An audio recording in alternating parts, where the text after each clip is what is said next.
Welcome back. Thank you for joining us. Salt of the Streets Part 3. My name is Donovan. I'm Colin. We are very happy to have you guys here.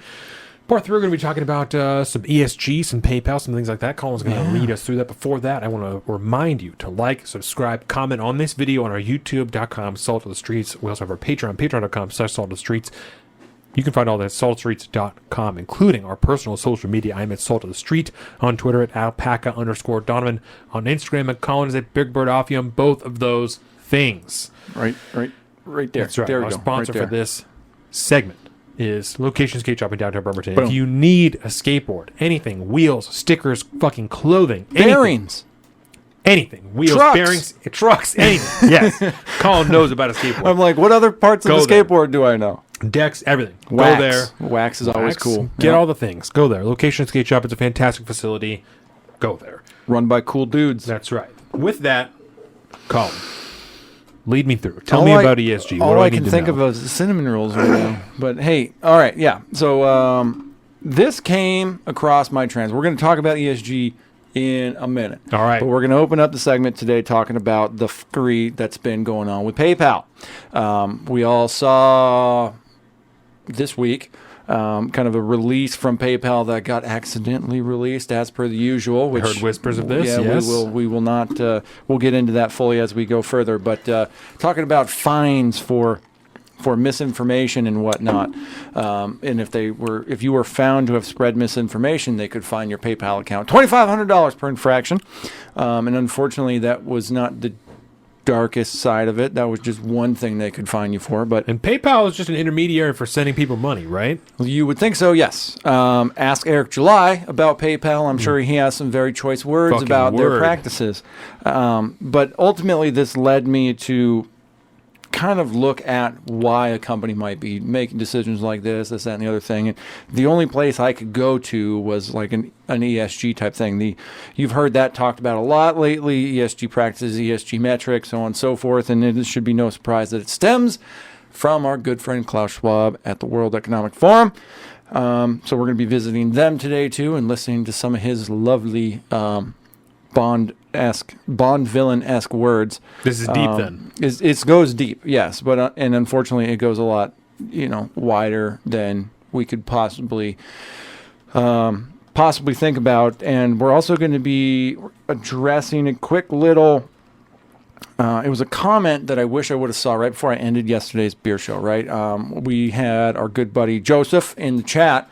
And he had made a comment right before we ended the video about ESG possibly being a good thing and so on and so forth. And we're gonna talk about that because underlying Hot take from Joseph. Yeah, I mean it's a very contextually understandable take from Joseph. And I like Joseph. So we are going to look at all aspects of that. But first, we're going to take a look at what's been going on with PayPal. So this is from The Hill, who surprisingly, I don't have it pulled up. We might watch it later. There's a. Do you remember? She recently got kicked off The Hill. Not recently, like back in April. She used to be on there all the time. I'll pull her up at some point. Ooh, yeah. And The brown lady. Yeah, she got pulled out because she was, I remember vaccine her. stuff and all this. Oh, She I remember her. She did an amazing breakdown of like. What are you looking at or what's your breaking points this week or whatever. She did a whole monologue thing on ESG and had a fantastic breakdown. So if we don't watch that video, because it's like 5 minutes long, but if we don't watch it, I'll link it in the show notes after the show today because it's phenomenal. And her name is just evading me at this point. Kim or Kristen or something. It's Kim Iverson, I think. There you Kim go. Iverson, boom. Hashtag nailed it. All right, so from The Hill, PayPal just gave America an eerie glimpse into the future. There's no going back. Erie's a fucked up looking word. EERIE, bro. that It's does a not- weird one. That's a fucked up How do you looking think those word. motherfuckers in Erie, Pennsylvania feel? Probably not great, especially because it's Erie, Pennsylvania. It's a no shade against Erie, Pennsylvania, but it's one of those old has-been towns that was real big, like manufacturing and all this stuff, and now it's kind of dead, which is really sad. Hershey, A Pennsylvania. lot of upstate, that whole area up there. I remember driving up upstate New York. I went to go drive through one of the towns my dad grew up in called, nope, not going to remember, Mechanicsville, Massapequa? Some No. shit like that? Massapequa was in Long Island, and it's a nice town. All right, there's a very nice train station there. That's the big LIRR hub. But fuck off! Don't mess with Long Island. I love that place. But no, it's you go up the Hudson River, you're driving around, and it's called Mechanicsville, of course. But That's awesome. It's sad when you get up to a lot of those areas in the Northeast like that. This is like, it used to be a big like factory town. Obviously, factory's gone. There's no more factory there, and all the houses are from that era, and they're all kind of, they're all pretty run down. Some of them are, upkept nice, but there's zero industry in the town anymore, and the only people that really like live there are people that either commute a really long way somewhere else away, or that kind of work in the services of the town itself. And it's just, you see a lot of that stuff going up that way. Erie, Pennsylvania is one of those type of places. Yeah. It's pretty sad to like look at that, what has happened to America with the globalization of markets and shit like that. But side story, but also kind of generally parallels with what we're going to talk about today. Fuck globalists. I mean, yeah, it's complicated, but yeah, fuck a globalist. So our right to free expression is unquestionably. I love doing this show with you. So we're going to start over again. Our right to free expression is unquestionably the most significant of all the liberties we hold dear. Fact check true? Okay. Fact check true. Maybe the second to back up the first. But it is the foundation of every right we enjoy, the reason why society exists in its current form, and the reason why it will continue to evolve each year as long as this right exists. As we are well aware, the First Amendment guarantee the free expression only extends to censorship by state actors such as Congress, local governments, and school boards. That's why when a private entity decides to suppress speech, we frequently tolerate a certain degree of censorship before reacting angrily. No revolution is necessary to change the policy of even the largest corporations. No blood or death is required to strike fear into the heart of private organizations. Instead, we need only vote with our wallet and choose to transact with new companies that emerge as a result of decisions made by existing companies. Is this an op-ed or is it like a... It's kind of an op-ed, yeah. Okay. It's an opinion piece. It's written with a lot of emotion. Yes. Like, okay. And Armstrong Williams, let's just say, I don't know who this guy, but like... That's a name, though. Like, based almost, right? That's a fucking name, yeah. too. Armstrong Williams. Like Hashtag America. Yeah. Governments, on the other hand, do not provide us with this right. Therefore, we must fight to the death to restore the principle we desire. Shit, yeah. I'm fucking based, right? But what happens when a business with the same impact on our life as the government appears to go bad? Recently, the payment processing behemoth PayPal crossed the line by proposing an alarming rule. It planned to begin assuming the role of, quote, thought police by modifying its terms of service to allow it to collect a $2,500 fine and freeze a person's funds if they spread, quote, misinformation. How the fuck does PayPal even know if you spread misinformation? We will get into that. It is shit. not. Oh God! I have their proposed terms of service changed, and that's why I said it goes deeper than just misinformation. It's pretty standard big tech type of shit, to be perfectly honest. But it's not difficult to imagine we could just move on past this because it's all just opinion piece. It lays it out. That I like the narrative that this case builds, right? Because it is very, very anti-free speech for companies to be doing this, right? Yeah. Yes. So this one was from CBS, and it says no. Fuck CBS. Well, yeah, that's kind of the point. We want a couple different perspectives here, right? No, PayPal won't fine people for spreading information. PayPal says a revised acceptable use policy, kind of like a terms and conditions. I got a bunch of updates this last week of terms and conditions from companies. It's because it's October. End of fiscal year, so everybody in the beginning of October starts dropping all of their new terms of service, this, that, and the other thing, because it's the beginning of their first quarter of 2023. So it isn't tied to PayPal, only because PayPal did the same shit. Yeah, but welcome to corporate. Okay. PayPal says a revised acceptable use policy, which is essentially the company's terms of service, included incorrect information about fines. Payment company PayPal was criticized recently by people on social media after a version of the company's acceptable use policy, AUP, was posted to its website that said the company could automatically charge people a fine of $2,500 for spreading misinformation. It's a lot of money, too. It's a fuck ton of money, bro. $2,500 is a lot of money. Yeah, and if you're like a basic act motherfucker just like playing around with PayPal a little bit, that's all of it gone. Then some people only make $25 a month. Like that. Oh, yeah. You know what I'm saying? If you make like minimum wage, like that's $25 a month. All of it. Yeah.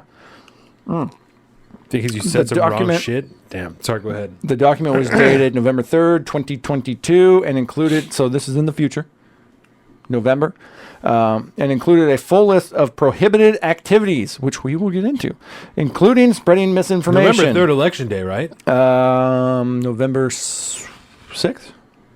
8th? First Tuesday, right? Is that what it is? First Tuesday? I can't remember. Which would be the first this time around. That's not it. November 8th. The November 8th. 8th. The There it is. The 3rd is a Thursday. Yeah. After the document went viral, boycott PayPal, hashtag boycott PayPal, and hashtag bye-bye PayPal trended on Twitter. Former PayPal president David Marcus tweeted, "It's hard for me to openly criticize the company I used to love and gave so much to, but PayPal's new AUP goes against everything I believe in. As a private company now gets to decide to take your money if you say something they disagree with instantly." Elon Musk, one of PayPal's original top investors, tweeted a response saying agreed. So he replied to his tweet. Verify. Musk used to be part of PayPal too, right? He was one of the main investors in Okay, PayPal. that's Yeah, what it was. he helped get it off the ground. So automatically PayPal, they dropped this thing, massive They're like, "Oh, we public fucked up. backlash, That's my right? bad." And this is the actual document that they released and published on their website. The Wayback Machine was about October 6th is when they dropped it. So cool. So this was November 3rd was the planned implementation of this, right?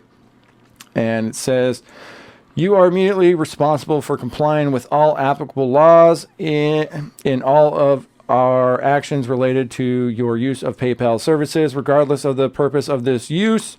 In addition, you must adhere to the terms of this acceptable use policy. Violations of this acceptable use policy consists a violation of PayPal's user agreement," so on and so forth. Basically, if you break any of these rules, you'll be subject to damages, including liquidated damages of $2,500 per violation. What the fuck? Yes, which means it'll be deducted directly from your PayPal account as What outlined in the the user fuck? agreement. So they start And laying they're out connected all to of these if you bad don't, boys. If you don't use PayPal, like if you never used it before, it's connected to your debit card or your bank account. Yes. So if you don't have the money in there, Then they it'll can't touch pull it. from. No, if you It don't won't have the pull money, from your account? it's only what's in your PayPal account. Okay. So if you have funds in PayPal, if somebody pays you via PayPal, They're gonna get it. the Eric July style, if a bunch of people pay you on PayPal, they can just be like, well, we're not going to give it to you for whatever reason. I use PayPal sometimes. Like Yeah. like Isaiah sent me his fantasy money for PayPal. Yeah. So I mean, it's a if very, I did that, like I'm just wondering, like it's a very useful If- service. I'm just wondering, if they're going to hit me with that, but I don't really use it. Do I just have a negative $2,500 balance on my PayPal account? I'm not expecting you to answer this. I'm just like, I would imagine they just cash out. I can't imagine. But regardless, so- this isn't going to happen. right. This is not going to happen because of the backlash. So it They don't have matter. My pulled mind's just away. right. All right. But this is what the dangerous thing is. This is not the first time like a company has like done something pretty abhorrent like this, Right. and released something like this bad. But what they're talking about here, like some of the violations include transactions involving narcotic steroids, illegal activity, encouraging illegal activity, typical like illegal activity, stuff Sus that shit. stuff that you would get, that literally breaks the law, right? That makes sense. Stuff supporting pyramid or Ponzi schemes, matrix programs, get rich quick schemes, kind of, standard boilerplate type stuff. You Yep. can't be running a Ponzi scheme and taking money on PayPal. They'll fuck you up for that, right? Involved the sale of products or services identified as government agencies to have a high likelihood of being fraudulent. Gets a little weird. But number 5, sending, posting, or publication of any messages, content, or materials that in PayPal's sole discretion are harmful, obscene, harassing, or objectionable, depict or appear to depict nudity, sexual, or other intimate activities, depict or promote illegal drug use, depict or promote violence, criminal activity, cruelty, or self-harm, depict, promote, or incite hatred or discrimination of protected groups or of individuals of groups based on protected characteristics, i.e. race, religion, gender identity, sexual orientation, presents a risk to user safety or well-being, or fraudulently promote misinformation or are unlawful.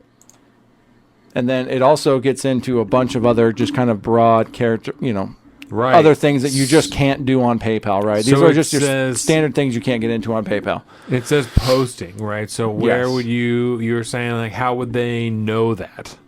Because can you say shit on PayPal? Can you, like, post? No. That's no. If you are a spreader of misinformation, How would they know through that? because it's the internet. Anybody can make reports. Anybody can put you on blast for anything. Why? No fucking shit. Just if they just find out that that's what you're doing. Based in PayPal's sole discretion, on PayPal's sole discretion, if they feel like you've done that, they can find your account. That's some of the wildest shit I've ever heard.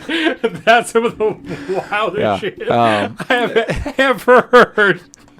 I mean, it's A company, the company too, company, not even right. like this guy that we said is going to be in charge of all this shit. Yes. The company. this is the logical next step. I'm crying. That's in, the most, I know. That's the wildest, Super wild. corporate shit I've ever heard in my entire life. Yes. Not only can we invest as much we want in politics, we're just going to take fucking money from if you say wild shit. That's so crazy. Oh yeah. That's so crazy. Well, when you really think about it, though, I mean, it's a logical next step. And say, how is it that somebody like Patreon can just completely remove your ability to make a living? It's not quite as severe as taking the money from your account on Patreon, but by shutting off the taps, you're arguably doing the exact same thing, just in a different fashion. Or this is just, like I said, the logical next step of that. Right? Yeah. Ultimately, there was massive backlash against this, and they said that it was posted in error, obviously, because, what else are they going to say? We would never do that on We purpose. would never do that on We would purpose. never do That would that. be terrible. Not to mention, I can't remember his name, but he was a guest on Counterpoints on Friday, and he's like a pretty progressive Democrat they had on, and he is on one of the committees or subcommittees or something like that. Smack. I want to say it was like the Federal Trade Commission or something like that. But he said that would probably be blatantly illegal. Like, companies can't just choose to start fining you for things that you say. That's pretty crazy. That's not something it's like wild. that is, that's not protected speech as far as the corporation is concerned. You can try to throw it in your terms of service to, like, make it okay, but it's still not okay for a company to just blatantly decide to fine you money, to take money from you based off of something that they say that you said. We don't like that shit. No. That's, Yeah. And so, I mean, this is somebody on the progressive left that's going, this is nope. So it sounds like there's pretty rounded condemnation of this policy, which is a good thing. I don't think this will ever come back again. I think they have tested the waters, which I'm pretty sure this was. They did not do that on accident. No company like PayPal develops that policy and then puts it out there. So sorry. Oh, no. Yeah, no, that was not on accident. And so I think they were testing the waters to see how it would land, and it did not land. Now, the reason I started thinking about ESG at this point, right? Because when it comes to big corporations, they don't make decisions like this lightly. Because when you think about a corporation that has a public interest, right? A publicly traded company or somebody that has actual shareholders involved, every decision they make is put on is put under a microscope, and it is examined to see whether or not it is going to make the shareholders money or make the shareholders lose money, or if the shareholders agree that it might make money, or if the shareholders agree that it might lose that money. Things like that are looked at, and ideally, a company like this would not want to. They would not want to make a policy like this because of unless it was very, very popular on a grand scale societally. If they can have a majority of the population agree that this was a good thing, I would argue that this policy would in fact be going into play, and this is something that we would be having to deal with going forward. But if the policy is unpopular, obviously that's not good for the shareholders. You'd pull back, right? Well, when you examine the current state of the corporate world, I would say, and I was going to say corporate America, but it's really farther than America is concerned, because corporate business runs on a global scale now, and the corporations run essentially in global markets, especially something like PayPal, where it's a digital online service, which by its nature is on the internet, so it is then a global service at that point. Anybody can get to it at any time. Yes, and it's as long as the government will and let you. as far as a corporation is concerned, that's a really good market. Literally the entire world. Sounds good to me. More people to make us more money. That's awesome. But unfortunately, we have moved into a world in the corporate world where shareholder capitalism, shareholder interest in running your corporation isn't necessarily what it used to be. It's not just because you have a publicly traded company doesn't mean that you are you're adherent anymore to you're not necessarily adhering to the old school values of shareholder capitalism, because we have moved into a new realm called stakeholder capitalism. Yes. Do you know anything about stakeholder capitalism? I've heard that term before. So just because you're a relatively smart dude, what would you say in your just commonsensical mind, not doing necessarily any research into it? What does that sound like to you? What does that stakeholder capitalism sound like to you? Stakeholder sounds like a shareholder is when you've bought into a company financially and you own an actual share of it. Stakeholder sounds like I participate with this company, like I'm involved with them in some facet. Like maybe I buy their shit. Yeah, definitely, and that's basically exactly right. Now, when your stakeholders are everything from the environment, the society, or the governance practices of your corporation, your stakeholders now are pretty vast, right? Yes. Yes. Now, stakeholder capitalism stems from, of course, the World Economic Forum. It's where it kind of began its roots, right? Okay. It's part of the Great Reset, which we'll get into later as we get further. I'll show you the video with Klaus Schwab. But it's part of this whole new kind of global economic push, right? It's this new thing, like the World Economic Forum and, globalism, if you will, or corporate governance and all this stuff. It's been given kind of like this weird taint of conspiracy and all this stuff, and there's a lot of weird corners of it and all this stuff, but it's a very broadly accepted and widely used, set of business practices throughout the globe at this point from the world's largest companies, right? And ESG, environmental, social, and corporate governance, is just part of that. And it's actually a spin-off of an older version of it, which was... what was it? SRI? It was social... I can't remember what it used to be called, but it was... Socially responsible investing or something boom, like that? there it is, yes. That's mad familiar. It is. And familiar. That's kind of the older version of what ESG was. It was kind of like it's ESG, but without the environment, basically. It's before you bring climate change into it. But the reason it got me thinking is because this sounds like an ESG move to me from PayPal, right?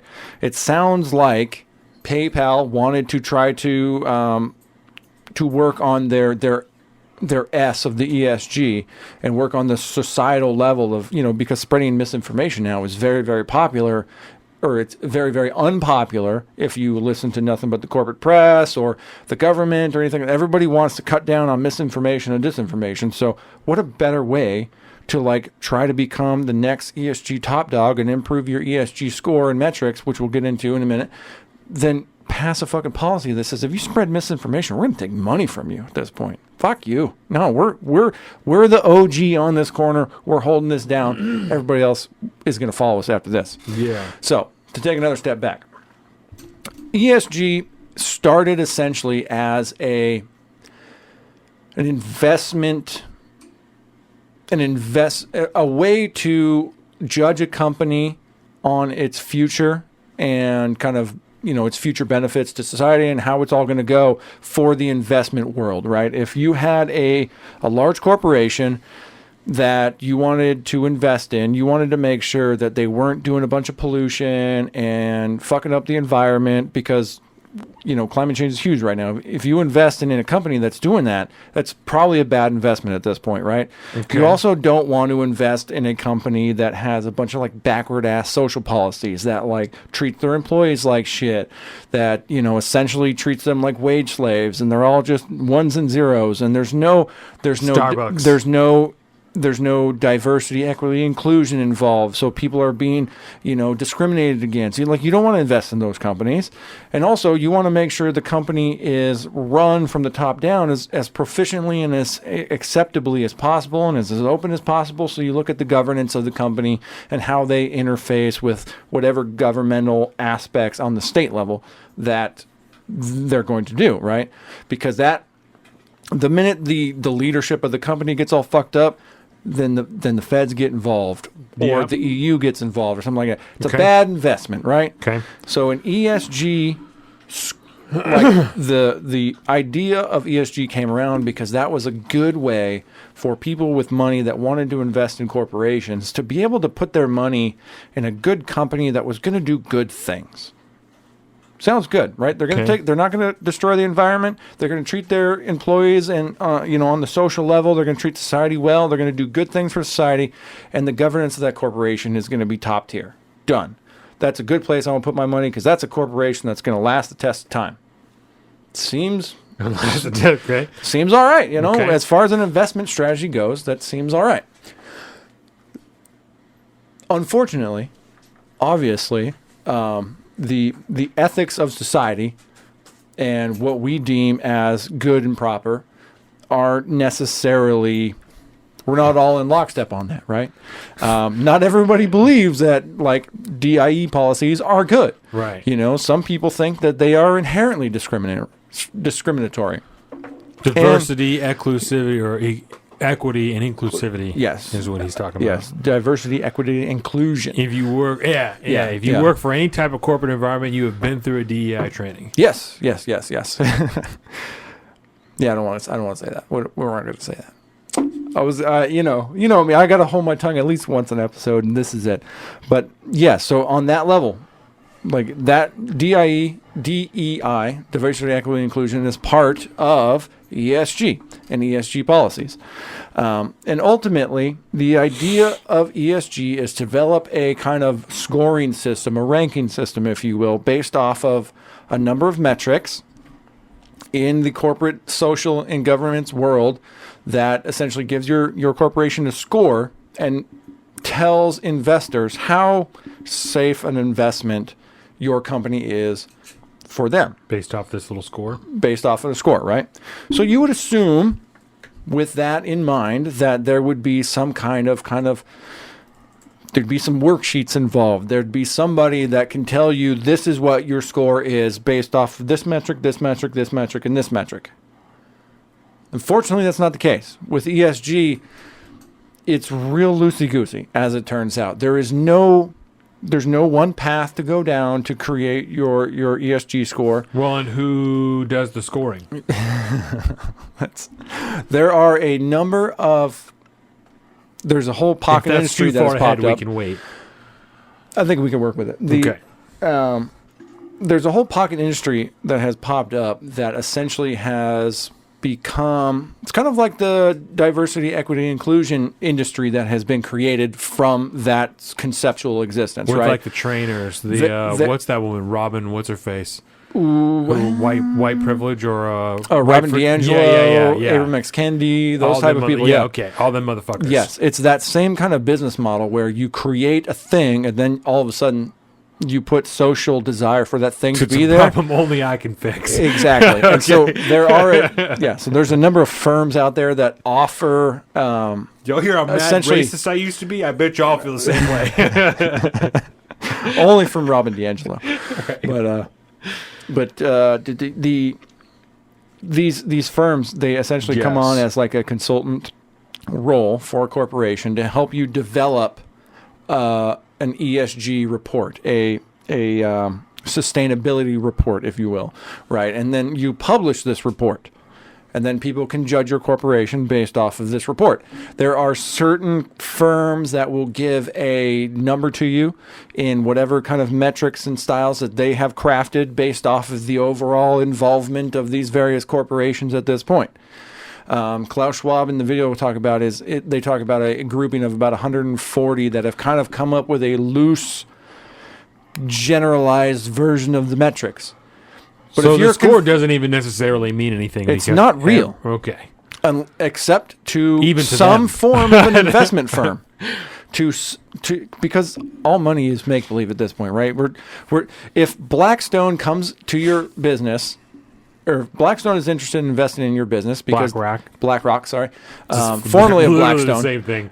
because Blackstone I think was a spinoff or it was part of it at one point. I don't remember, but it's all the same What's the shit. difference between a stone and a They're rock? asset holding and asset managing companies. So they Yeah. just buy shit and then hold portions of shit and then those try to people who make help money. make the You Can't Buy a House. Yes, that's part of it. That's one of the asset holdings that they're involved in. Yeah. But they will go to, because they're involved with the World Economic Forum at this point. I mean, let's remove the man behind the curtain at the World Economic Forum. It's not just Klaus Schwab. He's the one that created it, founded it, and runs the whole jam. But there's a whole group of people. It's basically all the most powerful and influential corporations and, a lot of the Bank of America. Bank of America is involved. A lot of the big, powerful politicians are involved at some point. Justin Trudeau is a regular attendee of the forum.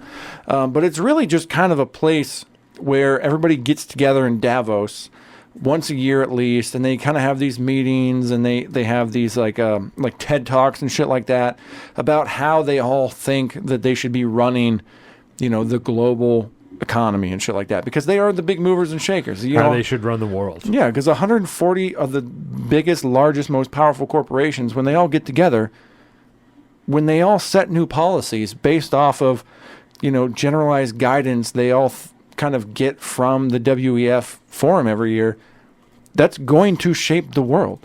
Period. I mean, there's no two ways around it. That's just going to be, it's not nefarious. It's just the way things go. When all these big 0.01 percenters or whatever get together and decide this is how they want to run their corporations and their businesses and how they're going to dictate all their sub-corporations and businesses operate, that's going to affect how the entire global economy runs. And yes, yeah, if they buy and sell all your shit, exactly. yes. And then when people like Justin Trudeau and various other, Tulsi Gabbard's been there. She's been honorably mentioned, I think, once. Dan Crenshaw, a bunch of politicians have gone or have been like promoted by World Economic Forum. But it's just because you go to this thing doesn't mean you're necessarily a baddie, right? You're not part of the evil Bond villain, That's what you were group saying of about people. Joseph. Yes, Potentially based take from Joseph. exactly. Potentially based take from Joseph, but Principled for sure, because we know Joseph and we know he's not a piece of shit. no, but when you think about it, right? If don't you know were him going as to a- invest money into a giant corporation, the idea of investing in a company that's not going to destroy the environment and fuck over their workers and, run their company to the ground seems like a good investment. It's the reason I haven't bought a pair of shoes in fucking 6 months. But that is also why you Right. don't, which is funny because we're going to look at some companies' ESG scores and you're going to be like, question mark, how the fuck do you have such a low score? We talked about the one company from Brazil or whatever that I was going to buy a pair of shoes from. Yeah. And just a cursory glance into where do they actually make these. They fucking make their shit in China. Yeah, imagine that. Right. So, no, it's not weird and it's not unreasonable to, like, care where your shit is coming Word. from or what the company is doing with your money. Yeah. Except when you ask yourself the question of who, when you look at the environmental side of things, obviously, when you examine our own state's approach to tackling climate change, It's bad news. It's bad news because we didn't talk about it in the local segment, so we're going to have to hit in the grab bag. But you talk about the state's energy greed being el fuckoed. I need to hear about this because I think that's very, very important. Because as our state just pushes blindly towards ESG standards in the World Economic Forum perfect world of all electric cars, they're not factoring in the stupidity involved with that goes to, the human slavery involved in cobalt mining for batteries, the amount of fucking carbon that goes into creating each one of those batteries, the amount of energy that's involved from God knows where you get that energy to make sure all those vehicles are charged. That doesn't factor into it, right? It's like a typical government. They take a base level interest in all this shit and they just run with it. Yeah. And so that becomes the problem in both the E, the S, and the G. Where your ethics come from and how based your ethics are arguably more important than the steps you're taking afterwards. PayPal, for example, thought they were probably going to be doing a really good thing by adding this misinformation fine to their user policy. Turns out the S in the G or in the ESG not super down with that, so they have to retract and pull it back. You better believe that if that was popular, that would definitely be happening. Who determines their score? Can we trust the score givers not to be bought out? And that's what you're saying, right? Is that the score is bullshit. People. The score is more useless than the dollars we have in our bank account. Yeah, they're not tied to anything. They're created by essentially a company or corporation generates a report with or without the help of an external firm that helps develop this report, and they address what they're doing for the environment, particularly based around whatever product it is or service that they're operating in or offering, right? And then, let's say you're just some stupid, white collar cubicle factory that doesn't really do anything except social media or something. We have all LED lights in our building, and so we're cutting down our energy costs there. Our carbon footprint is as small as possible. We use electric elevators instead of diesel generated power. To determine what the score really means, you would also have to look at the criteria that the scoring was done off of. The metrics, yes. For that particular company, because they're all going to be a little bit different. Because there isn't really a standard set. Because there is no standard, and again, the report is generated by the corporation itself. And to Deborah's point, because they're individual corporations, they could easily be bought out to provide a higher or lower score based on whatever the fuck. Well, and you don't even necessarily have to buy yourself out. You just need to make yourself look good enough. Or look bad. Because there's not necessarily going to be anybody that's going to necessarily audit you. This is becoming more of a thing. It's called greenwashing, especially as far as the environmentalism is concerned. Sports washing also is a thing that they're with Live whatever. Live Sports.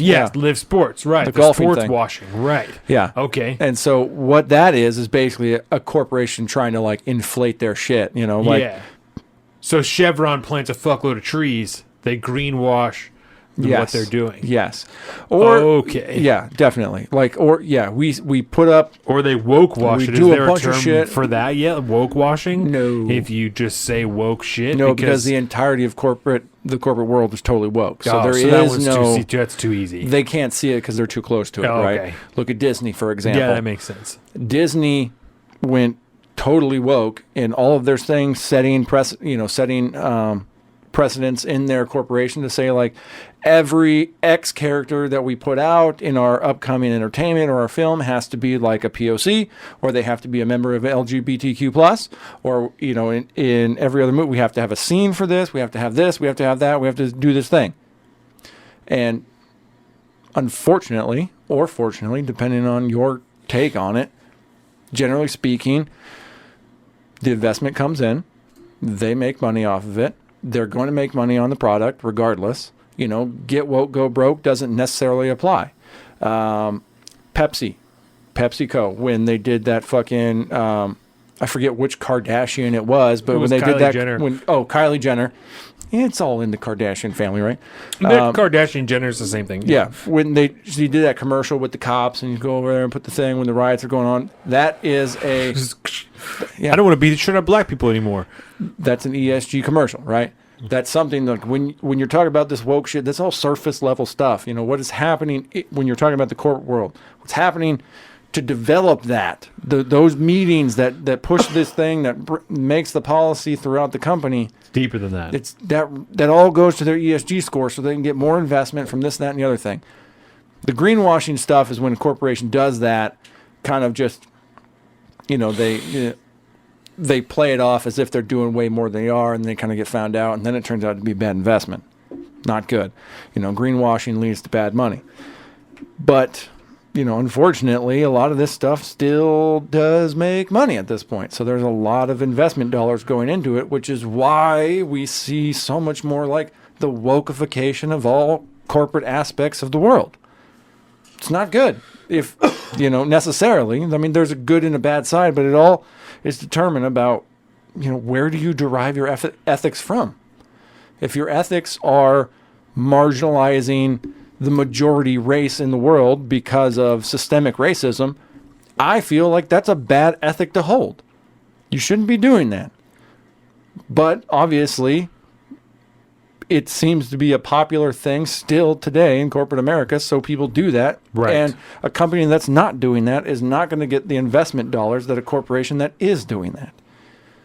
So it goes both ways. Environmentalism, like we touched on, if you run your company like you think Washington State's going to be run, it sounds good to a lot of people, but in reality, it's probably going to do more harm than good. Gives you $6 a gallon diesel. It does. And then ultimately, when you push this massive thing in 2035 and everybody has to drive an electric car, the grid's going to completely fail because you didn't build up your fucking grid and you don't have an electricity to power everybody's vehicles. And you're going to be asking everybody to go on power rationing and shit. That's not good. That's happening. That is happening. That is the thing that's happening. Misguided ethics are behind this thing. So let's, this is the Klaus Schwab video. 12% or something like that in the EU. Yeah, Energy cuts. This is how you can tell it derives right from the World Economic and Klaus Schwab. This is from the conference they had in 2021. It was pandemic style, so they did it electronically. This is the first version. So he's going to talk for a quick minute. He's going to be kind of like introducing, thanking some people, so on and so forth. And then he's going to talk a little bit, and we'll readdress after that. International Business Council members have joined us. It was a great work, led particularly by Brian Moynihan, and of course the four audit companies, and you, Maha, you contributed substantially to it. I just want to remind, to be very short, we talk not just about metrics here and adding something to the reporting process. We are talking about the substantial shift which is taking place, which is the transition of an economy which is more based on shareholders' value to an economy which is more based on stakeholder responsibility. And the metrics are walking the talk. To add, I would say, a concrete dimension to the stakeholder responsibility. I also would like to mention that this work is part of our Great Reset initiative. The World Economic Forum at the moment is mobilizing all its communities, also in preparation of our annual meeting in 21, related to the definition and design of policies which we have to follow in the post-corona era. We all know we need... So anyways, he goes on. So he mentions where it's all tied to and what it's all, where all this stuff stems from. And he addresses the various metrics and things like that, which all these companies and these big movers and shakers in industry and corporations and government are there to kind of address and talk about, right? There is still to this day no such thing as a a single ESG metric. There is not one. It's up to like the ether. It's up to how people will judge you for the report that you put out. And so is he referencing trying to regulate the ESG scores? Because he was talking about taking or adding away metrics to the ESG scores. Yeah, he wants everybody there. It's a coalition of 150 other companies to kind of help develop these things, right?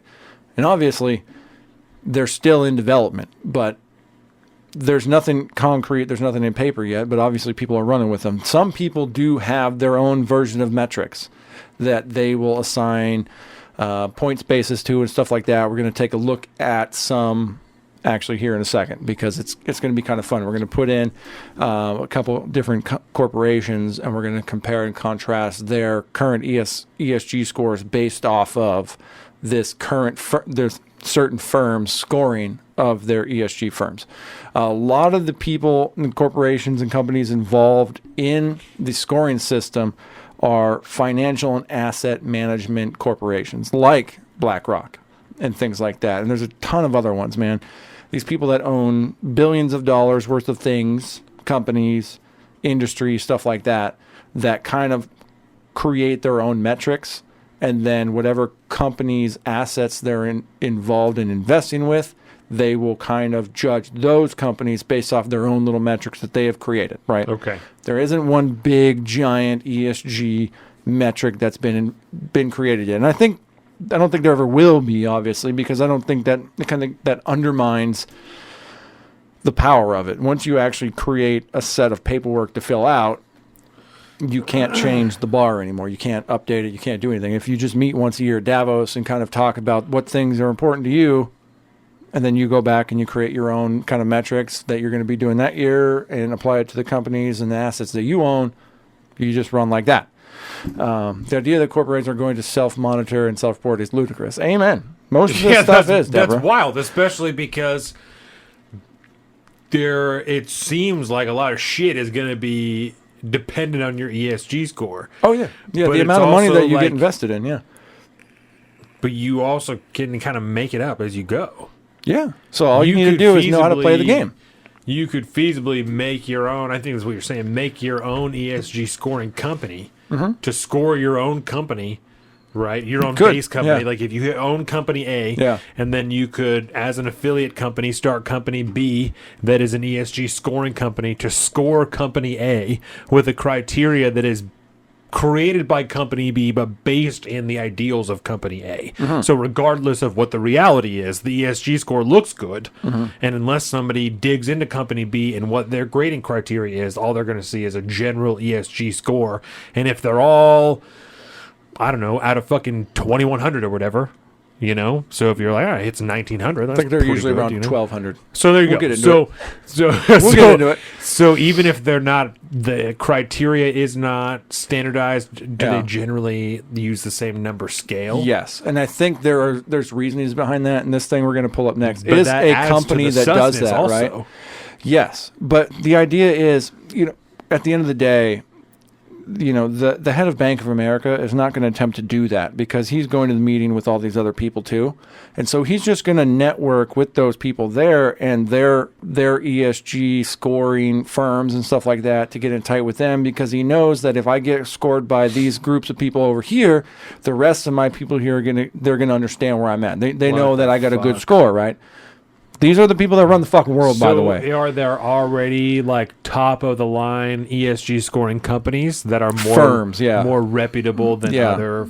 No fucking shit. Oh yeah. And they all fucking know each other. They're all incestuous. They're all part of the WEF. They're all part of the forum and shit like that. Oh yes. my god. It's a whole deal, man. That's why I hate. I'm like, such a fool. Like, I'm such a fool. Like when I watch IRL and Luke fucking, you know, goes off about his crazy globalist this, that, and the other thing. Like, he's missing the fucking point because he makes it sound super, super crazy. When if you just sit back, if you step back, take a look at the big picture and what's actually going on, it makes sense what's going on. It's dark and it's fucked up, and they're creating the entire global economic, you know, world. They're the ones that are running all of it. It makes sense because they're the ones with all the money and all the power, because they're the largest, most powerful corporations and asset holders in the globe. And so of course, whatever they do it's about money and power. Yes. Of course, whatever they do is how things are going to function because they're the ones that kind of set it. They're top-down setting shit. So this is an example of a firm. This is PwC, right? They're What do you call involved a lot. Reaganomics on a global scale? Trickle down, baby. What Trickle the down. fuck? What the fuck? So I like this one. This is ESG reporting and Look at that preparation. picture too. It's so beautiful. It's like, look at this green and this Oh, nice yeah. river here. It's all about sustainability, baby. We hella folk with the environment. That's right. It's Oh my all God. about sustainability. Oh, God. Yeah. Well, Deborah, it shouldn't surprise you then that Luke used to work for Alex Jones because, yeah, Luke does remind me of Alex Jones too. Except he's kind of like the ugly stepchild of Alex Jones, right? He's never really been wanted, but he's kind of inherited a lot of things from dad. But so this is ESG reporting and preparation of a sustainability report. Report on responsible business conduct and sustainability report. Boards can lead the way on ESG. We share the why, what, and how of effectively overseeing ESG. An ESG report, or sustainability report, is a report published by a company or organization about environmental, social, and governance impacts. It enables the company to be more transparent about the risks and opportunities it faces. It is a communication tool that plays an important role in convincing skeptical observers that the company's actions are sincere. What do you think? What do you think Tim would say if we asked him what his ESG score was? He'd probably be like, it's a big ol' fuck you. That's what it is. He absolutely knows what it is. He absolutely knows what it is. Not what his score is, but what ESG is, I mean. Yeah. Oh, yeah. He'd be like, oh, yeah, no, that's how the globalists run the world. That's how because you tell me this is not how they're doing it, right? Oh, my God. The growing importance of sustainability reports. I'm sorry not to interrupt, but it's the way to control shit and control things in the world of information in which everyone already knows everything. And so you can't, the same way you can't, like I said, you can't kill Donald Trump like you killed JFK, right? The federal government. You can't just fucking kill Donald Trump the same way they had JFK killed. You can't just control the whole planet openly like you could when no one could openly disseminate information to other people. Yeah. But now that you can't even actually control information because we've seen during COVID, it will definitely get out. The information will get out. You can still say it's not true as much as you want, but people will know what the truth is. You cannot avoid the truth in today's information age. So this is just it's just another veil to put over their way to control everything. And listening to a lot of ESG podcasts that are out right now because you were slamming them this week. Unfortunately, I was hoping you look like you're going to kill yourself for about 20 minutes. It was pretty dark. It was pretty dark, man. I was really hoping that it would be hard to find, right? You just ESG podcast. Just go to Spotify and type in ESG. There's at least a dozen around the top ready for you to subscribe and follow. That's right, and they so talk about all awesome. these different variations of how you can do this and how you can implement ESG practices. You as a manager of your company can do this, or as on the CEO level, you can implement ESG changes here. They're very hard to do, and we'll help you explain why, blah blah blah, this and that. There's this whole Those motherfuckers are making money. Oh, dude, they're all making money, dude. Isn't that crazy? These are the 1%, to be colloquial about it. These We're are sitting all here- these people. We're sitting here telling the truth. These guys are like ESG scores, Exactly. and they're fucking playing ads and shit in the Oh, front. yeah. Well, they all work for whatever firm this is or this firm. They all have like 3-letter acronyms. Yeah. Oh, yeah, I work for I'm gonna pull up DWS. one of those Bank of America ads that we can listen to. Oh, man. They're at well, the yeah. end And of all then the- when you watch like a Bank of America ad, you'll understand why that ad was created the way it was. Yeah. When you look at all this like woke corporation commercials and stuff like this, I saw a fucking pharmaceutical ad yesterday for a hormone replacement drug on YouTube. On YouTube. Yeah, buddy. Yeah, it was a pharmaceutical ad, and I looked it up afterwards, and it's for the male to female transitioning individuals. It's a hormone for that. I saw a pharmaceutical ad for that on YouTube last night.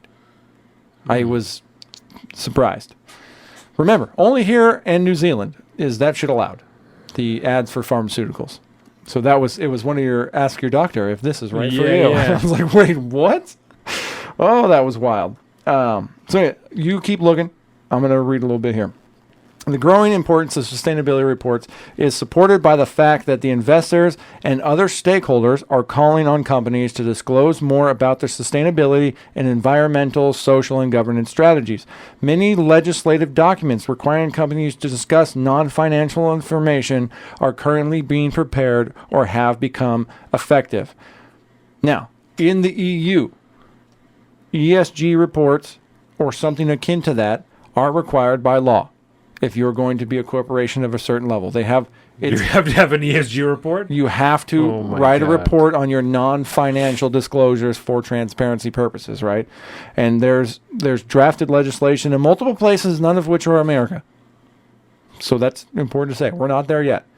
So how do companies report non-financial information? They have a global reporting initiative. International Organizations for Independent Standards. So we have a group of various international organizations that can help you derive your report. And then your reporting standards and how to do this. All of which, of course, you have to pay for. That can do it yourself. Yes. It issues GRI standards for companies to report non-financial information. These standards help businesses identify impacts on climate change, the environment, human rights, and corporate governance. The most widely used standards among global corporations. Standards are non-binary, non-binding. However, the proposed corporate sustainability reporting directive and the forthcoming mandatory European sustainability reporting standard are based on the GRI structure. So this is all beginning to come together in some form of a standardized format. GRI structure. Yes. What does GRI stand for again? Global Response Initiative. Global Response or Global Reporting Initiative. Yeah.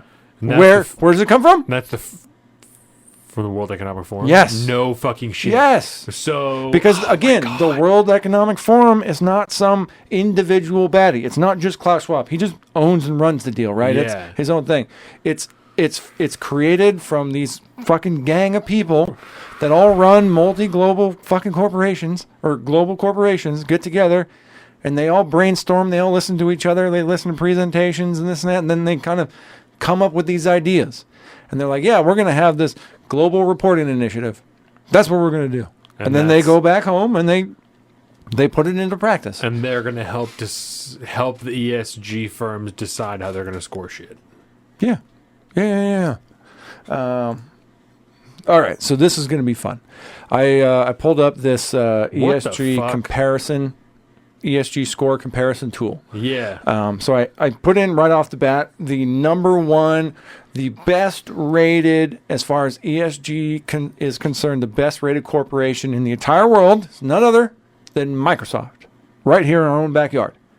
They have the best ESG score to date in the entire world, coming in at 15.2. It is, I believe the higher the score, the worse it is. You're higher risk as far as investment. Because remember, ESG is all focused towards investors. You want a low score. You want to be a low. Oh, so you're getting so you started at like a 1200 or whatever. You get credits based off the shit that you're doing. And I believe it's 1201. I think is the highest amount for this particular.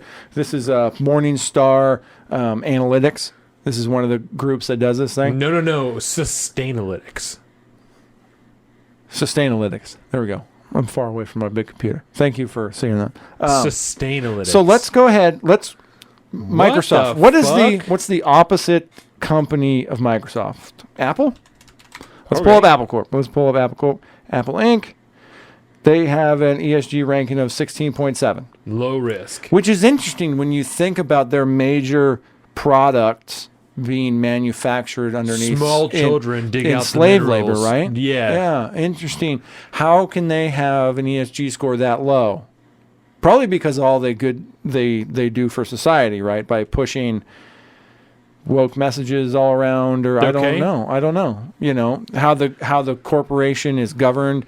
They have a lot of DEI standards in their corporation. That probably gives them a lot of things. That part says top material ESG issues. Yes, if I want to see that, I have to sign up and create. I have to become a client with them to view those things. So obviously, everything here is pay to play. Right. It's ESG world, man. These investors have. Because it doesn't their really bank mean accounts anything. start at seven figures. Because it doesn't really mean anything. No, And it's just for people with a fuck ton of money that want to get involved in investing their fuck tons of money into other corporations, right? Yeah. Yeah, don't ask me, Deborah, how because this science. That's because science. because Klaus Schwab says so. Yeah, because you know? ESG. That's how. What the fuck? Let's do. What about? How about Tesla? Yeah, I was gonna say do SpaceX. Tesla. So Tesla. That's great. Tesla Inc. Automobile. 28.6. I wonder why. Are they a medium? Because Elon Musk is a bad guy. As far as the World Economic Forum is concerned, he's dangerous. He's not a good investment. He's too... What's less sustainable about an electric car than a computer? When you think about the CEO of the company maybe saying some wild shit on Twitter, maybe causing some problems, maybe, if he goes on to Joe Rogan again and smokes another weed, maybe the stock drops. Maybe that's not good for your investors. Yeah, it's like I know that obviously a car and a computer are not the same thing. And he recently moved his company from California to Texas to escape the overregulation and the bad stuff going on in Texas. What about like Boeing? Put in Boeing. Ooh, let's do Boeing. Or Lockheed. Some shit like that. Lockheed. I don't know. How do you spell Lockheed? I-E-D, I think? I think it's H-E-D. H? Lockheed. Lockheed Martin. Yeah. Let's see what they're doing. 30.3 high. Interesting. That does make sense because they're blowing up kids. That does make sense. It's probably not a good thing to do. What the fuck? Just don't add water. Amen to that.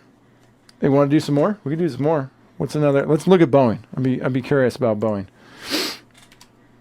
What about Amazon?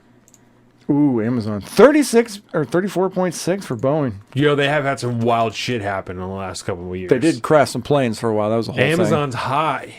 Ooh, what? Amazon's high too. Interesting.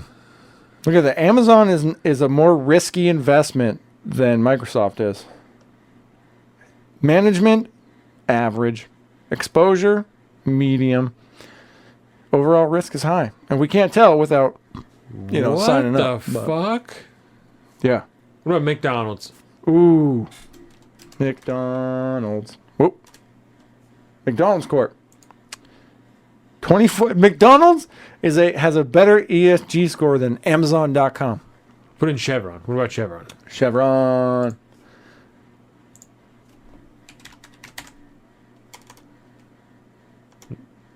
Chevron Corp. Oil and gas. 34.6. Or 37.6. Do SpaceX too next to that one. I don't know if SpaceX is public. Still a private company? Yeah. Okay. Then do Tesla again. Let me see Tesla again. Tesla 38 or 28.6. What are we talking about? What How about, is Chevron and Tesla even anywhere near each other? Don't ask me, man. About Shell. But yeah, let's do Shell. They're another oil one we can compare and contrast. 37.6. Same shit. BP. Do BP. We'll do BP. British what the Petroleum. Fuck? Wonder if we can just do BP. No. British Petroleum. PETR. Are they private company? No, I don't think so. British American Tobacco, British Tobacco. What is this British American Tobacco? International Petroleum Corp. BC. 38.6. What's like their proper name? Do a Google search for BP stock or something like that, because that'll tell you the exact name on that one. What's another good big massive corporation? What about like FedEx? BP PLC is what it says for the British Petroleum stock. No, it's not coming up.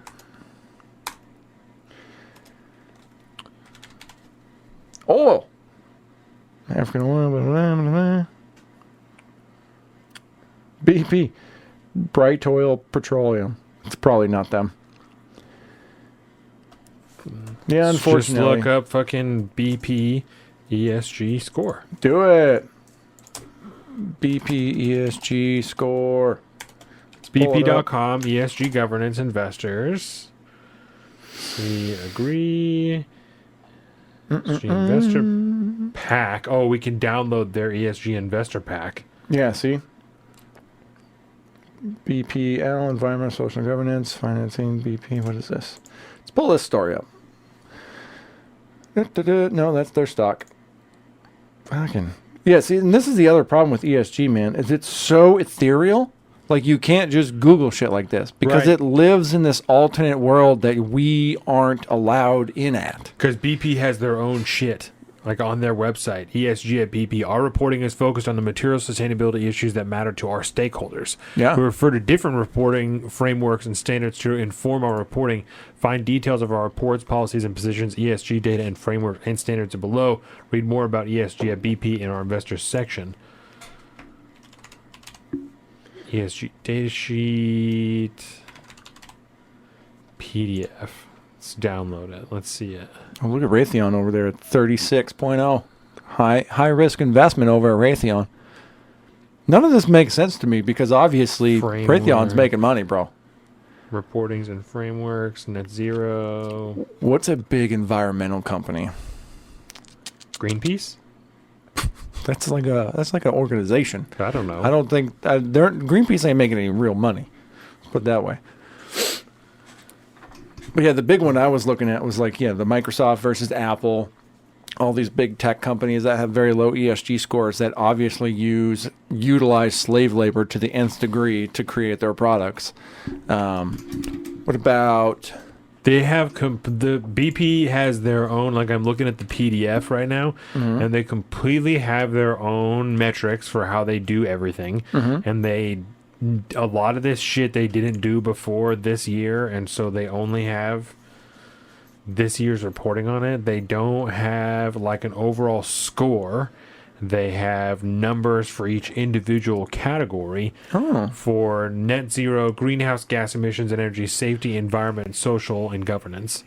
But there isn't just like a score at the top. So only certain firms create a score. Right. Well, so that's probably why that they're not on here is because they're like, fuck y'all, we have our own shit. Yeah, we don't need your shit. That's fine. And in the world of ESG, that works. That works just fine. Because they have a whole report that you can look at. So even if it's published, you can get it, you can look at it, and you can make a decision. It just shows. I'm going to send this to you because it just shows numbers going down. That's like all that this shows. There's nothing. We're down here. We're down here, and all the key going down. And all the key metrics. We're going down in all these categories. We're becoming a low risk environmental company, dude. This is what's running the fucking world right now. Yeah, so go to page 4, and that's the first net zero thing, and it's just they're just numbers going down. That's all that is. It tells you what, but that's just. Oh, so these are chemicals. Yeah. So like that's your what they're CO2 measuring. thing. That's just going. They're just going down. Yeah, we're putting out our metrics, man. We're going down in emissions here. Not a goal. They're just going down. Yeah. Yeah, it's just a report. It's our non-financial disclosure. We're letting you know. They're going down all the time. Number 4 or page 6, greenhouse gas emissions. They literally don't have anything until 2021, except for the energy intensity. So they didn't get with the game until 2021. Now they're doing ESG shit. Yeah, buddy. That's good stuff. So these are our betters, man. TAS Environmental Services. Let's pull that up. Let's see if we can find them on our old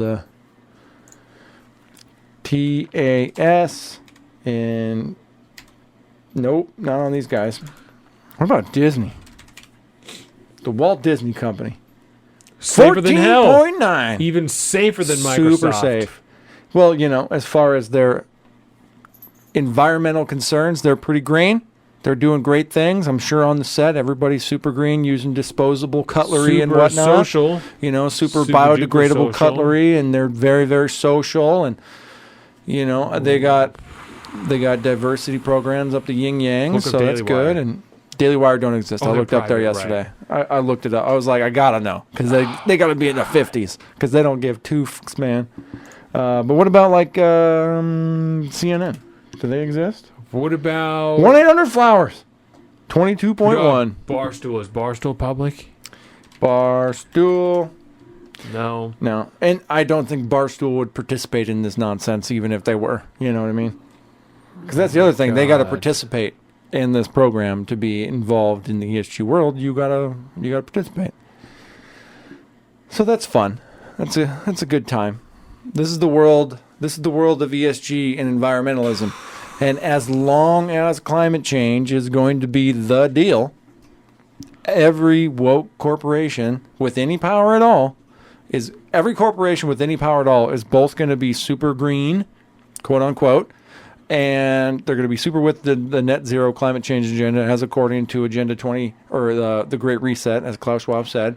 Literally said it, too. He literally said it. It's not. He wrote a fucking book, man. It's not like it's. Because the Great Reset, as far as he's concerned, is all the money and all the movers and shakers of society adopt these ethos and run the world in a stakeholder-focused concentrate, you know. But the media told me that the Great Reset isn't real. Well, they're lying because he just said it.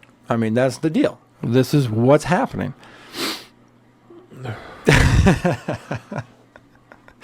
So, how you feeling about ESG right now? How do you feel about this whole world existing and making and molding and shaping society as you know it around the world, and that you are forced to participate all in? in relative secret too. Oh, yeah. All behind the secret scenes. Because they're not hiding it, but they're just very not transparent talking about it.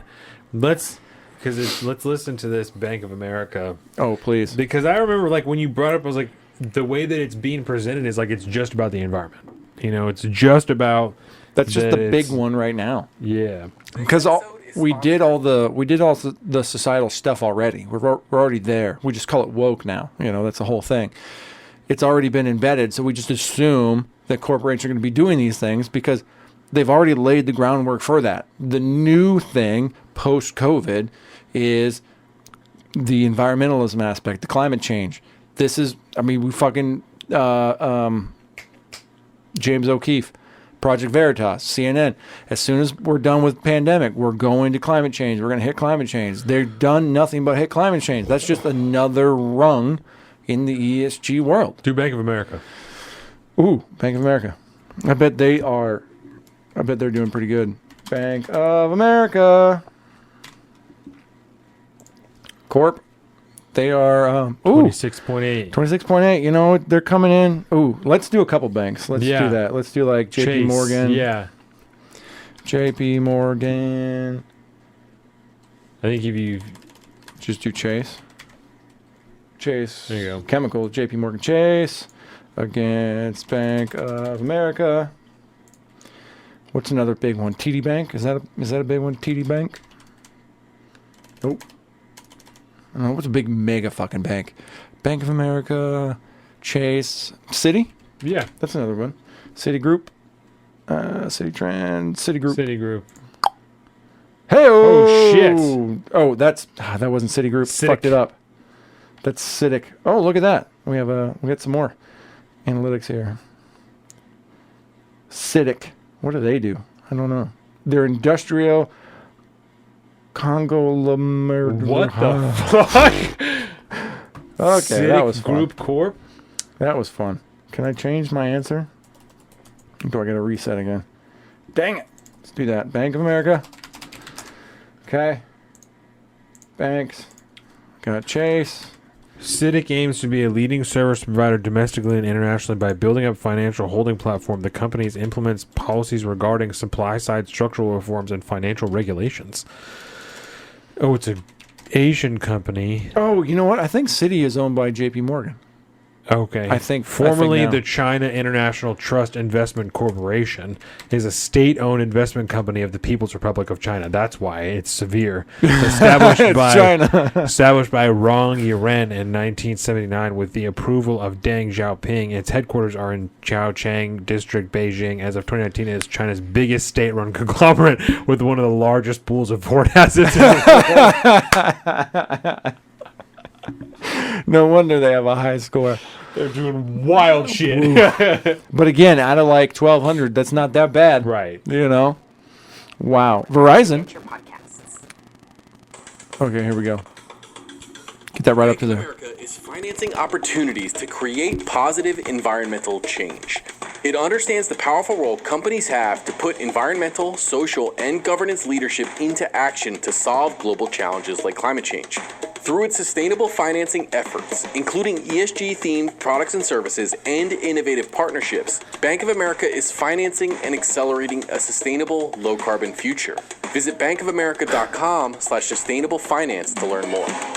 Dude, I want to say it's a conspiracy. I want to say it's crazy. But it's not. It's reality. Deborah, will corporate lending become contingent on ESG scores? Is that the end goal? It is now, depending on what Because- level of the playing field you're on. Right, But yes, so- that is 100%. That is, in my opinion, that is 100% the end goal, is a form of corporate social credit score, which ESG is, and we're there. On people or just on corporations? I think it eventually is geared to get down to the individual level. Yes, I think that is the goal. And This- that's why you're talking about PayPal, because if PayPal Yes. is able to tap into your shit Then and see you're put in line. right, because they're It's not just- ESG scoring you, they're just going to find you because Yes. you fuck with their ESG score. Yeah. If you're a part of their shit, if you're using their services, Yeah. and someone looks into them and they see they have a bunch of white supremacists or domestic violent extremists that are using their platform, Gone. then their ESG score is down because they're a home for domestic violent extremists. Yes, and then they're not going to get any investing to grow. Which is not the end of the world, because a lot of people can get grassroots funding, if you will, Right. from so their own stakeholders and be able to thrive in their own way. But if you want to get the invite to Davos, you're not going to be on that plane. So some corporations, and I'm not taking away their culpability because there still makes them a piece of shit, but even just to try and stay alive, not because they want to shill for green things or social things or governance things, but just because they need money to stay running. They're going to do it. They're going to have to do it if this becomes the dominant way that companies are running their shit. Yeah. If the biggest banks are all ESG scored, and they're going to tell... Like Deborah's asking, they're going to tell their investors, if you need a line of credit from us, you need to get ESG scored, or else you're going to fuck with our ESG score. Mm-hmm. And it just continues down the line to then the people that are, like I said, using PayPal, using utilities, using whatever companies, internet companies, have to get ESG scored so they don't fuck with the ESG score of that company. Yeah. Yeah, and that's... I had this whole narrative built about... Did I just fuck it all up? No, the debanking of Kanye West. Oh, yeah. The truth of the matter actually destroyed that narrative, because that wasn't fucking true at all. Candace Owens made a big deal. I'm so done with Candace Owens in her mouth, because she's not there, dude. She's not there. It's not the one. She's not the one. No. But she'd make a big thing about... actually, I have the documents, if you will. See the receipts. Let's see the receipts. She Let's posted see the this ESG thing. scores. That's going to be my new thing. Let me see your ESG score, then I'll decide. She posted this thing during the whole Kanye debacle recently, right? Yep. About the bank closing their relationship with Yeezy LLC and all this stuff. And Dear Ye. Yeah, Dear Ye, because obviously it's Yee, or is it Ye It's or Ye. Yee? His name is Kanye. Oh, yeah. Sorry. His name is Sorry. Kanye. It's a good thing you asked, because I was getting ready to make fun of fucking Steven Crowder for saying, why do they Yee? call him Yee? Why are they Dear Ye. Yee? It doesn't mean, tell me you don't know fucking shit about rap music without telling me you don't know fucking shit about rap music. I His don't name is know fucking- shit about rap music. His name is Kanye. But you know I don't know shit about rap music. All I know is that Ye. if you enjoyed A Tribe Called Quest, then you know shit about rap music. I have heard that group, we'll just say, I don't, like band doesn't seem It's a right, group, right? But it's a group mentioned more than once over like the last couple months by like random people from like fire. from like they're like, oh yeah, back in the day, man, fucking Tribe Called Quest, blah blah. I'm like, oh, that's my dude over Fire. there. It's You know also what you're talking about. it's also because they broke up before their time. Yeah. And now Five Dog is dead. So one of the people that was in the group is So you dead. can't have the it's tribe anymore. Never going to happen again. It's That's impossible. They made a movie about them maybe like a decade ago, them trying to do a tour together, and they just could not get along. They're arguing, they're bickering, there's just bad shit happening. That's tough. That's It was tough. sad to watch. Too many good creative individuals in one group trying to Sad be a watch. group. Yeah. But this was the tweet that Yes. was disclosed, right, of Kanye's DEA, yeah. of his letter that he received from J.P. Morgan Chase Bank, talking about how they're going to be discontinuing their relationship. He's got to disclose, get rid of all his funds by November 21st. Blah blah blah. Turns out this happened back in September, and it was a mutual agreement back in the day because Kanye was like, I'm getting away from everybody. I'm not doing this anymore. I'm just going to do it all by myself, blah, blah, blah. And so this narrative got built up about, somebody being debanked for saying a bunch of stupid shit, fucked up shit, I might add, by the way, and being all stupid and psychotic because he's off his meds and doing whatever. But So Candace Owens she's just out there like, God I damn just it. learned about this. Here's this thing. That's not real. This was a planned thing. Everybody knew it was happening on their side. It's not fucking real. So I went deep into the hole yesterday. I was trying to figure this out, and then I was like, oh yeah, no, this has been a thing. the fuck is her problem? She's Candace Owens. She just made a really, really good film about the corruption of the BLM society or group and all this stuff, and it's available on dailywire.com now. And I've heard nothing but amazing things about it, but Ye was at the premiere for that one, which, God damn it. and then somebody tweeted out like, yeah, I'm surprising nobody else from Daily Wire except for Candace Owens was at the preview. I'm like, This well, makes conservatives look like shit. it does. Well, she's been good at that. She's not the one, man. She's not the one. I was not that thrilled when Daily Wire really brought her on, but at the end of the day, she's a very popular conservative voice. And there's a whole group of people that really, really love Candace Owens and what she brings to the table. Whether, she's not worse than the corporate press. We'll put it that way. She's just terrible. She's just one of those. She's just a mouth that says the conservative talking points, if you will. Whether or not she has any real, principles behind them or, up for debate, depending on which ones you want to bring up. But yeah, it was a whole side of this thing I was gonna talk about as far as ESG is concerned, because obviously once somebody starts spouting some shit, a lot of companies will divorce themselves from you because they don't want to be associated with you because their ESG score will fall, affecting their S and ESG metrics, and so they get out and do that. But obviously that's not real anymore, unfortunately. So yeah, we're there. That's ESG. Tied to the World Economic Forum, and that's how we got, in my opinion, that's how we got PayPal doing their fuckery over this past week. And thankfully, again though, because obviously, I don't know, I would imagine, listening to that guy on Counterpoints this week, I would imagine that would have been blatantly illegal anyways, because the federal government doesn't really like anybody fining people except for them. Right. So, they're like, you guys you're in our territory now, man. The only one to get theirs is us. That's right. So I don't know. We'll see. But yeah, I think what the fuck, dude? I think people are next, Deborah, like you're saying right there. And honestly, I think this is a way to build in that kind of CCP style social credit score, but without going the authoritarian CCP route. Yet, it's just a matter of time before that works. But you think there's implemented through corporations instead of through the government? Yeah. Because that's slowly trickle down. Because welcome to America. That's everything we do is it's brought to you by insert corporation. Who buys and names fucking sports stadiums and sports fields? Massive corporations that all have ESG scores. Who's responsible for all mass transit around the entire world and the entire country? Corporations. Massive corporations with ESG scores.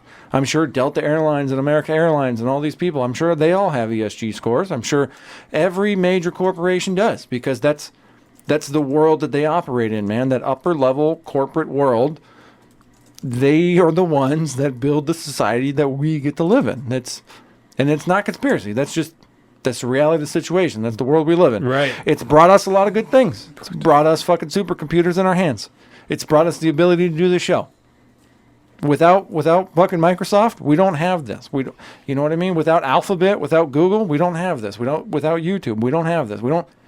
They've brought a lot of good things. It's just questionable decisions are being made, obviously, and as we go deeper down the road. So that's where we're at. Welcome, my friend, to the world of ESG and the World Economic Forum. That's bad. Yeah, that's bad. I mean, like Joseph mentioned, like we led off the segment with Joseph mentioned that in the beer show last night. Could ideally in the right context, in the right world, ESG would be a bad thing. But where your ethics come from matter. And that's really what we're talking about here, is if you're going to build your corporation based off of ethics instead of corporate profits, where your ethics are derived from are more important than anything else. Where your principles stem from. Are they true American values? Probably not. Because that's not the way environmentalism works. It's not the way, social governance works. It's not the way actual, corporate governance works. It has nothing to do with American values and liberty and shit like that. No. Polar opposite. So there you go. That's my segment, and I'm sticking to it, baby. Jesus How do you Christ, Colin? I thought my shoe was heavy. This, yours is heavy, bro. Mine's on a global scale, baby. Global scale. My God. I mean, it's just a reflection of the world you live in. We're in it. So yeah, I mean, I don't know where we. 5. Yeah, I think we're about right where we need to be. Yeah, we're looking good. So unless you've got, you got any, No. you want to add into this shit show? No. All right. Well, on that note, ladies and gentlemen, thank you so much. This has been part 3 of 4. We'll be coming back with the grab bag here in just a few short minutes. But until then, I am Big Bird, Offie on all the things. You can see it. Oh, we're in this one over here. You're Salt the Streets in one and Alpaca _ in the other. You can also see it right there. Look at that. And we're Salt the Streets, and we'll be right back. Thank you. Welcome to the Salt of the Streets, coming at you every week with this food for thought. Hope you ready to eat.